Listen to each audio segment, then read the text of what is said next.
Welcome to the Working Tools Podcast, where today we will be interviewing Most Worshipful Brother Cameron Bailey, Grand Master of Masons in Washington.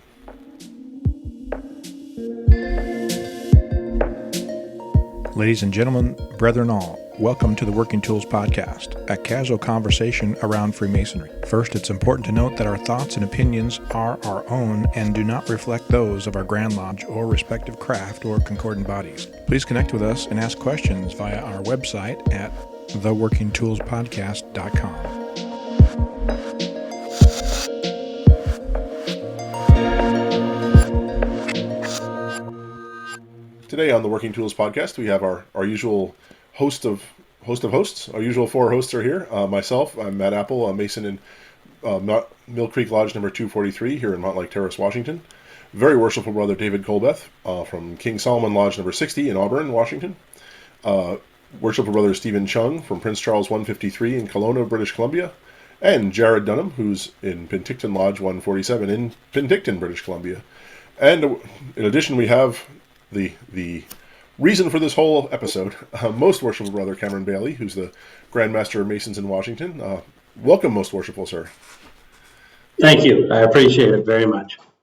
So we had an interview with you very early in your. Actually, now I'm trying to remember. It was very early in your tenure as Grand Master. I think it was after the election and installation. Yes.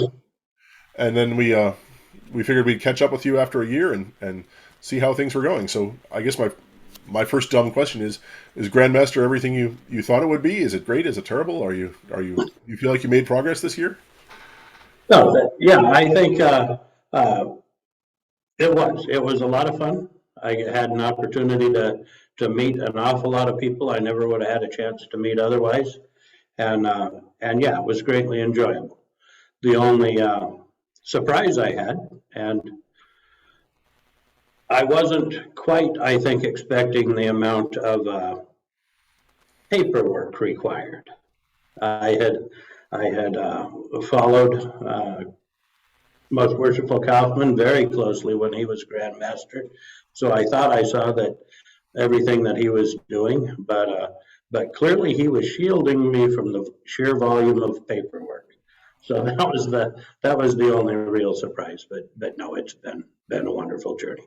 He was an attorney too, so as a good attorney, he was good at that shielding part, right? Yes.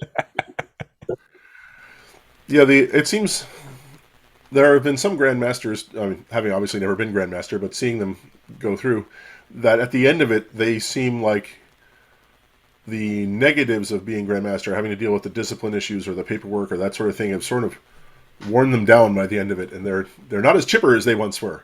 And you seem to have come out of this experience still smiling, so that's a good thing. Well, I think I have a very supportive wife and partner who helps me with everything, and I think that helps a lot. And it certainly was an exciting time to be Grand Master because we had been shut for so long with COVID, and having the opportunity to open everything back up, I think made it certainly exciting. Do you think your time working with legislators also helped to toughen your skin a little bit? I suppose so. I did work for a lot of years now in the political arena, and that certainly does tend to give one a thicker skin.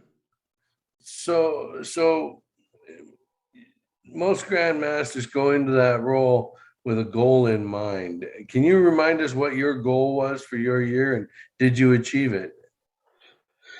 Well, I think my main focus, the thing most important to me, was to convince our lodges to offer their Masons Masonry. And what I mean by that is to offer Masonic education, to have lodge experiences that weren't just opening, paying some bills, reading some correspondence, and going home, but doing things that would truly build brotherhood within their lodge, that would help to educate the Masons within their lodge, and ultimately to give their Masons a compelling reason to attend lodge.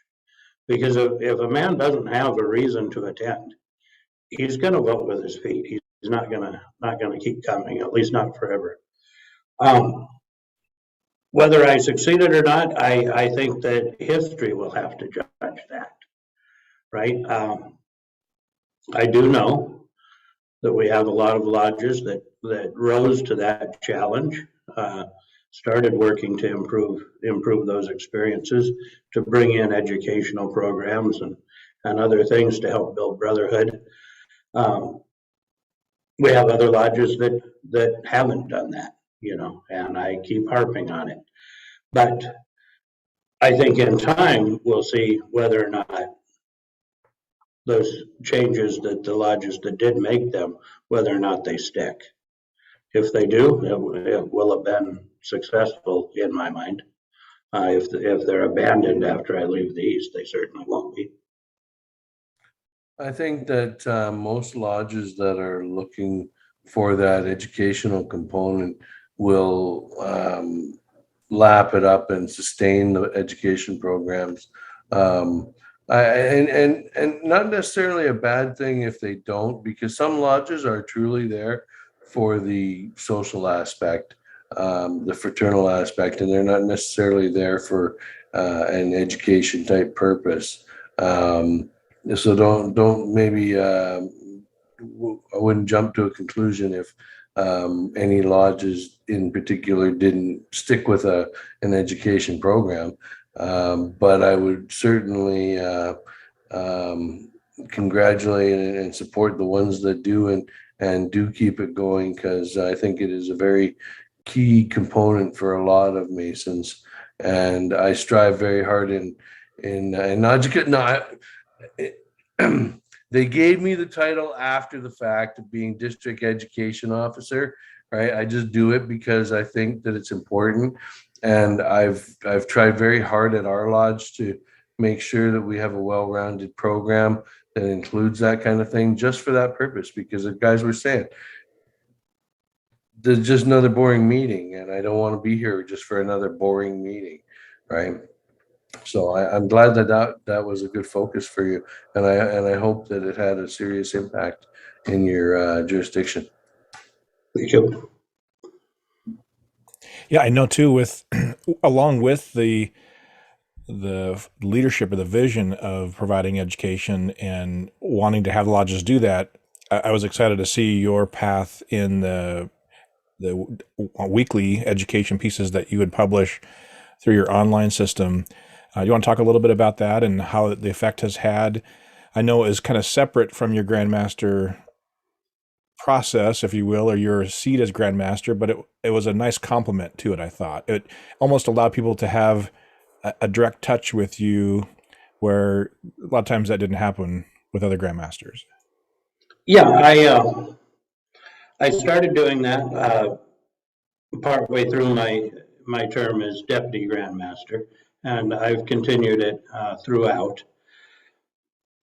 And I think it served a number of purposes. Number one is, as you point out, it allows me to dialogue directly with the men in our lodges on a weekly basis, or even if guys join me in the discussions on a daily basis. And that's something that hasn't been possible in the past. And I think that's important. If we want to get our message out, we need to be able to speak to the brothers. But also, just as an example, if we have a very small rural lodge, not a lot of neighboring lodges around it, and we're encouraging them to bring in some kind of educational topic, well, they might not know how to do that. And so I viewed it as a way of helping, especially the discussion topics that were sent out, helping them figure out things that they could bring to their lodge, talk about together, and that their guys would enjoy. That wouldn't take a lot of time or be a huge commitment, but just to sort of get them started down that process. I'm sorry, I think I'm missing something here. what is it you're doing outside of being Grand Master to this effect? Is there something weekly, but that's all I'm getting here. Okay. Yeah, certainly. I created a a newsletter and discussion platform, and it is Oh, at emeth, EMETH .substack.com. oh, cool. I'll have to get that in an email format from somebody later, I'm sure. But Yep. yeah, that's pretty cool. A weekly discussion thing. I wouldn't have thought of that. As an aside, we want to say thank you for, because right now while we're here, the group of guys, the subscribers, are having another Zoom call that he escaped from to join us. So extra thank you for taking the time out to do that. But yes, there's a daily email that comes out with a new short topic, and you're encouraged to discuss that, and then a weekly, what do you call it? Rummers and grapes, I think is what. Yes, yes. We named our Zoom calls Rummers and Grapes after one of the original English lodges. And Emeth is going to continue after I'm done being Grand Master. We're actually going to expand it. And I think in time we will have all of our events probably named after one of those original English lodges, because that's just kind of fun. Absolutely. Is there any particular topic that comes to mind that had the most discussion or most interesting or most fun for you on that program?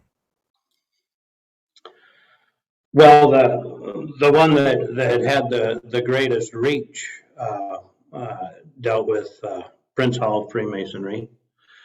One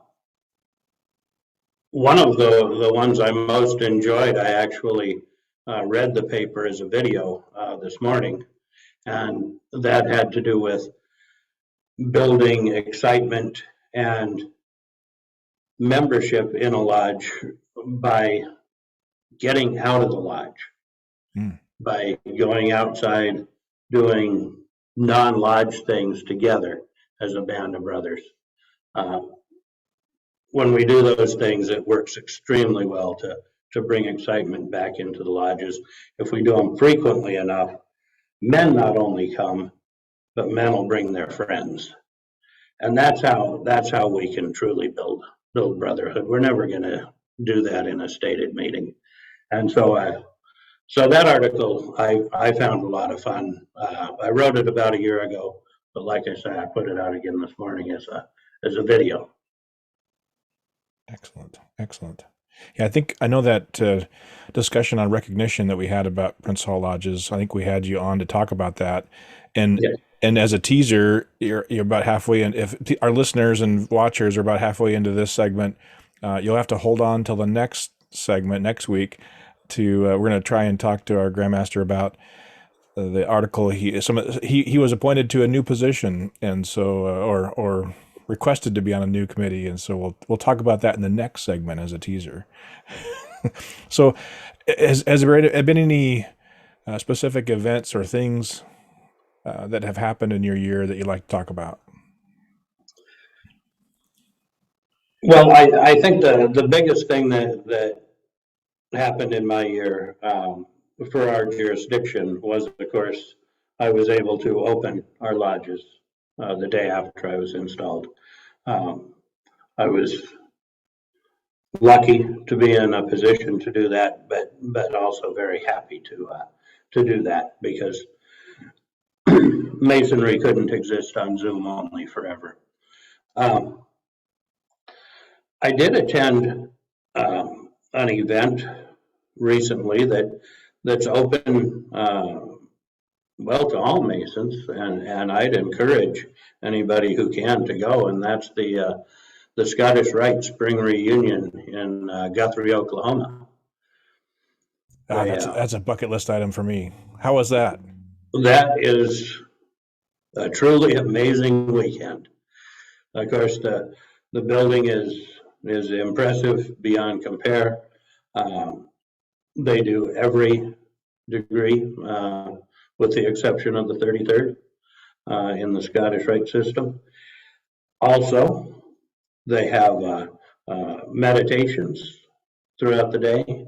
They have classes throughout the day. So I figure I'm going to have to go back next year because in Washington, far too many of our valleys give you a handful of degrees and declare you a 32nd degree Scottish Rite Mason.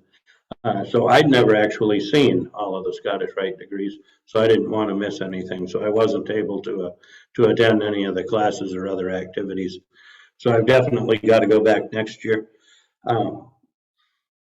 The Valley actually owns a sort of hotel. They call it their inn.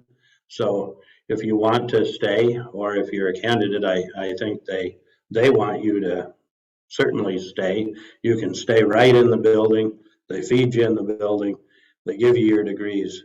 It's just an amazing experience over 3 days. But you're going to need an awful lot of sleep when you get home. Yeah.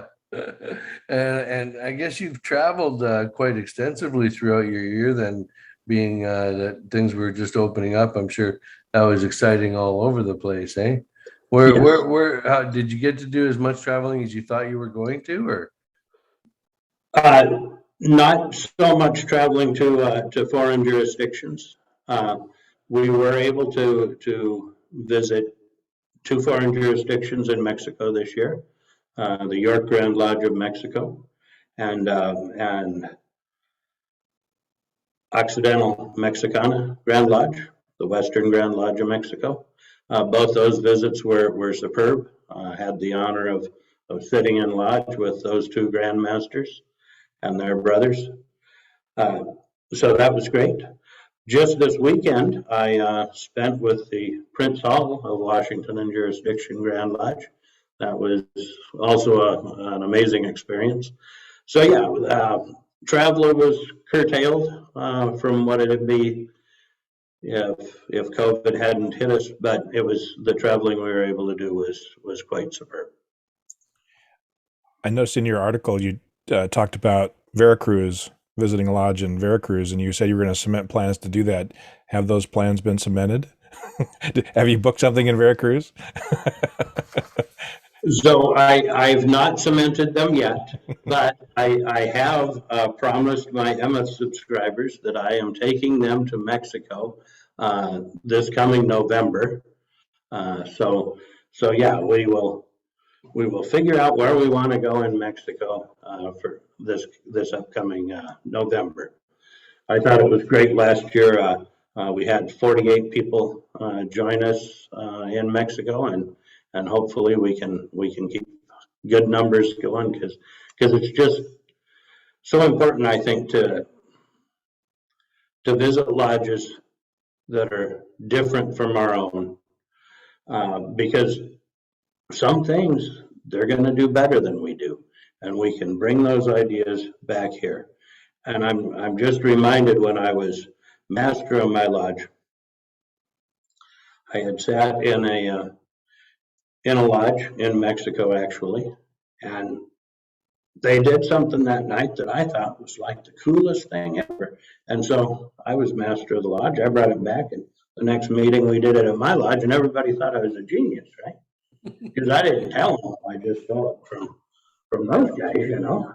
So do I understand you're arranging a trip for a bunch of Masons to go visit a lodge in Veracruz in November? So I'm not certain it will be in Veracruz, but it will be somewhere in Mexico. Oh, keep me up to date. That could be an excuse I could get up. I could go on my own trip to Mexico here. This could be fun. All right. The reason I can't promise it'll be Veracruz, of course, is because we do. I take my wife and so do a lot of other guys. So we got to make sure that it's a place that everyone can enjoy. So cool. And so what's the most memorable thing that you got to enjoy in your year? The most memorable thing that you got to enjoy. Yeah. There's lots of most memorable things, but the thing you enjoyed the most. You know, I'm just going to say, and I think it's true. What we were talking about earlier with the discussion topics I send and the essays I send, I get, just as I'm sure you do on this podcast, statistics of how many people read that and so on. But when I wander into a place where I have no idea that they're actually using those things in their lodge, and I wander in and I hear, hey, we're using your stuff in our lodge. That is really cool. And actually, I just heard that from a brother last night at a dinner that we walked into, that they were using it. I had no idea he and his lodge buddies were even subscribers to it. So I just think that's awesome. Yeah, that's a pretty cool feeling, isn't it? Yeah. It's so rewarding when you come across those things, and I know every now and then we get listeners that do chime in, and so we can relate definitely to what you're saying there. And so, is there something that just your final thoughts that you want to leave with people that are hearing this? This is your end of year follow-up, right? So is there thoughts that you want to make sure are shared with the members or the listeners? Yeah, I think I'd like Masons to understand that leadership in the fraternity is within grasp, right? And we need good leaders if this fraternity is going to thrive into a bright future. And so if you've ever considered stepping up and joining a Grand Lodge committee, or throwing your hat in the ring for one of our boards, or even putting your name in for election to office, then please do, because I think we are very well served by having diverse men willing to serve the craft and throwing their names in as potential servants of our craft. I think we would harm ourselves if we ever reach the point where we had so little interest that there wasn't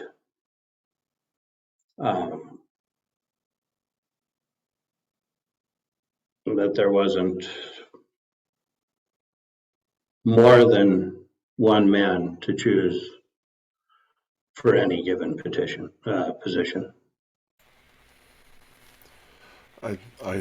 Those sound certainly like words that a lot of Masonry could use to follow. We definitely have leaders out there who I think are reticent to step up, and I agree that we should draft those suckers and get them up here. But I will say I'm a little disappointed that you didn't say your favorite thing about your year as Grand Master was appearing on this podcast, but I'll let it go. It's too late now. I'm just going to let it go. We can cut that in. There you go. We'll put it in post. But we seem to be wrapping up and running out of time here for this particular segment. So luckily, Most Worshipful Brother Cameron has agreed to come back again for next week's broadcast. But with that, on behalf of Jarrod and Stephen and David and myself, Most Worshipful Brother Cameron, thank you very much for being here this evening. Thank you, brothers. And we look forward to talking to you again on the Working Tools podcast. Goodbye.